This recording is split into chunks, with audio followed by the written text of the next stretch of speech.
Right, so the chickens of Keir Starmer's authoritarian imposition of Labour parliamentary candidates are now coming home to roost, it would appear, as the conduct of some of those supposedly highest quality candidates, as he sold them to us as, old tweets beginning to emerge in relation to the newest intake of MPs, and actually some not so old tweets besides, are right up there with the worst of Twitter trolls.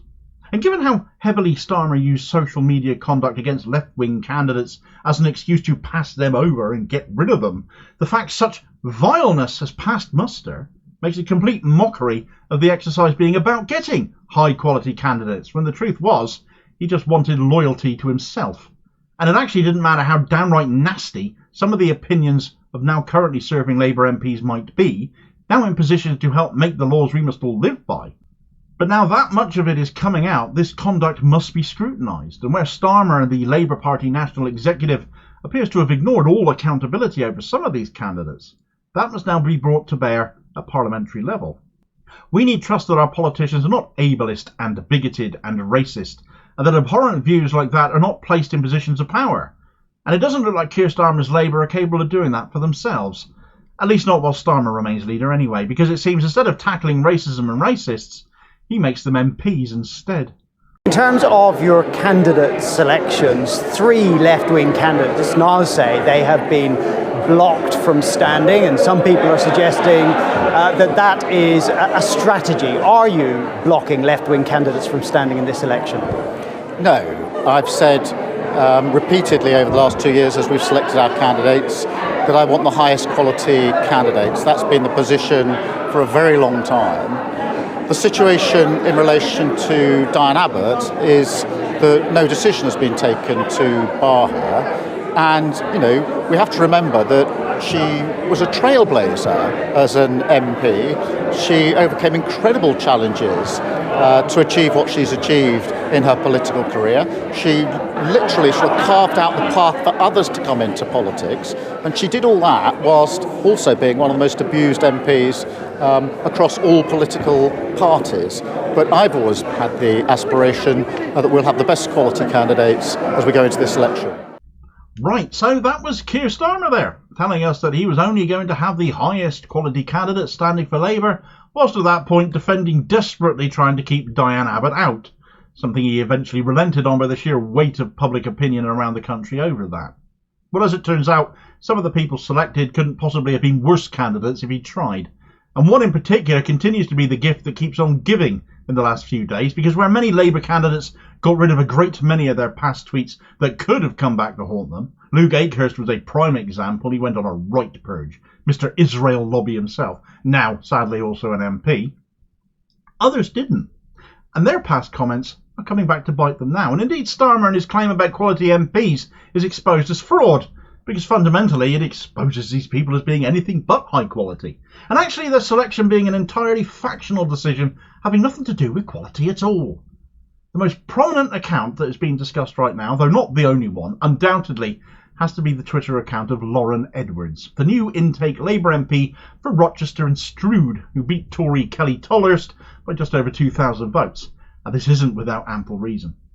Tweets of hers have come to light where she has been abusive of foreigners, from being apparently appalled at the idea of attending a Pakistani-run restaurant, to referring to effing Estonians in a manner that implies they have some kind of mental disability, to bragging of elbowing out of her way a homeless man who barged into her drunk, to implying former Tory leader William Hague, speaking of his wife's miscarriages, was only done to see off apparent claims accusing him of being gay.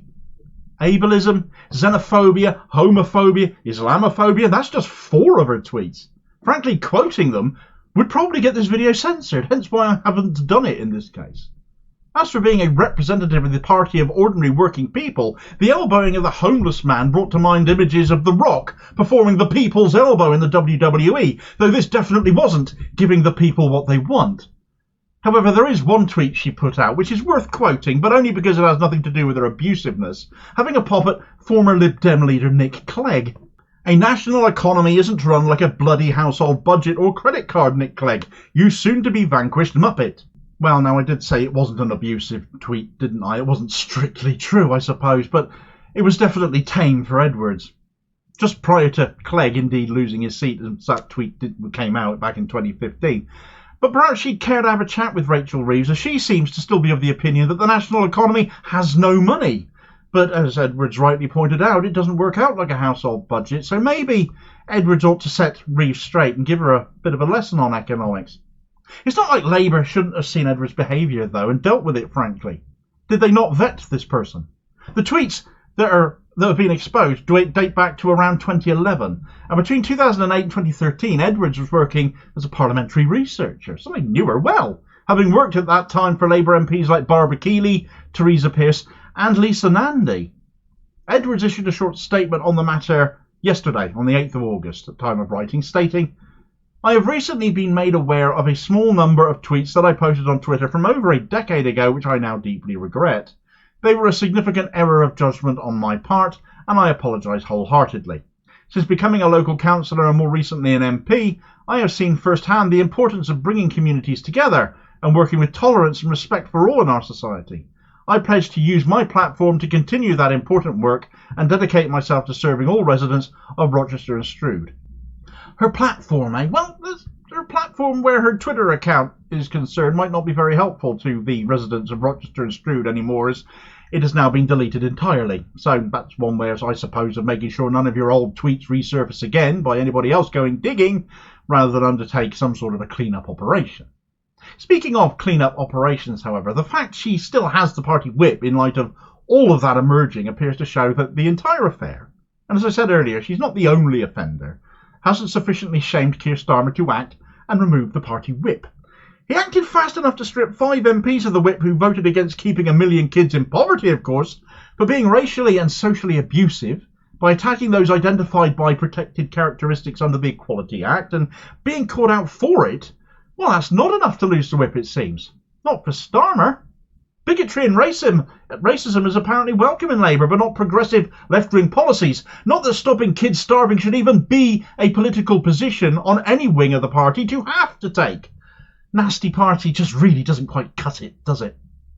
It doesn't even have to be older tweets that count either. Consider current conduct as well, such as that by the new Solicitor General and also brand new 2024 intake Labour MP Sarah Sackman, who decided to both sides the recent riots. And when you also realise she happens to be the vice chair of the Jewish Labour movement, the right-wing body that these days opines on all things anti-Semitic within Labour, you can probably guess where she went with it. Concerned residents have shared posts with my office relating to so-called anti-fascist groups in Finchley, which are clearly anti-Semitic. I will not amplify or platform those voices. Instead, I have reported them to the police and CST. I advise others to do the same. I've said it once and I'll say it again. Whether it's the far right or far left, there can be zero tolerance for anti-Semitism, Islamophobia or racism in any form.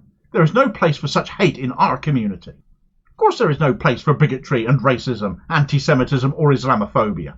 You haven't, I've noticed, called out your colleague Lauren Edwards or supported, as an example, Zara Sultana after she got basically lynched by Ed Balls and the rest on Good Morning Britain the other day over the definition of Islamophobia and why people, politicians and media broadcasters won't say the word. As for attacking those standing up against fascists as being anti-Semitic themselves, based on what proof? They were the people standing up to rioters, not Labour. It was people from the community.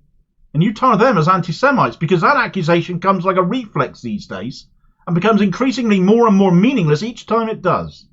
The only thing worse than a racist is someone weaponizing racism on false pretenses. Might I suggest in which case you stop hiding behind lines like concerned residents, which is basically the narrative equivalent to anonymous sources in the media and in political discourse, and explain exactly what was done that was anti-Semitic by the anti-fascists.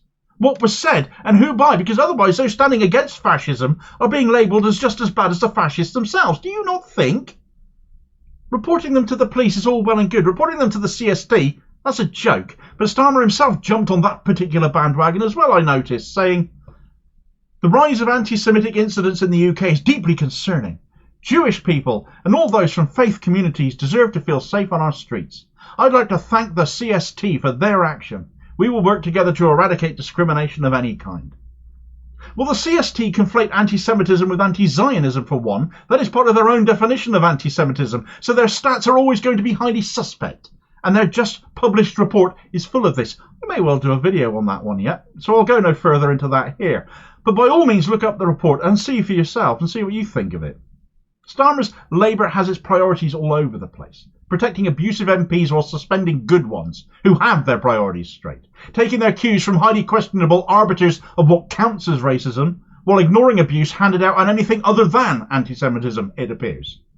The high-quality candidates get punished, the real high-quality candidates, while the worst, the ones Starmer claims are high quality, they get a free pass. Starmer's Labour, did you vote for that? And while Starmer gives the conduct of some of his MPs a free pass still, it seems the same can't be said of rioters being given some of the sentences being handed out right now. There's a big discrepancy, and what's more, priorities and what makes for a worse crime is coming under question in respect of that as well. Check out this video recommendation here for Starmer's woeful handling of that too, because I thought as a former Director of Public Prosecutions, as he loves to keep reminding us, he'd be on familiar and solid ground with such things as sentencing. Perhaps he was as lousy there as he's proving to be as PM. And I'll hopefully catch you on the next vid. Cheers, folks.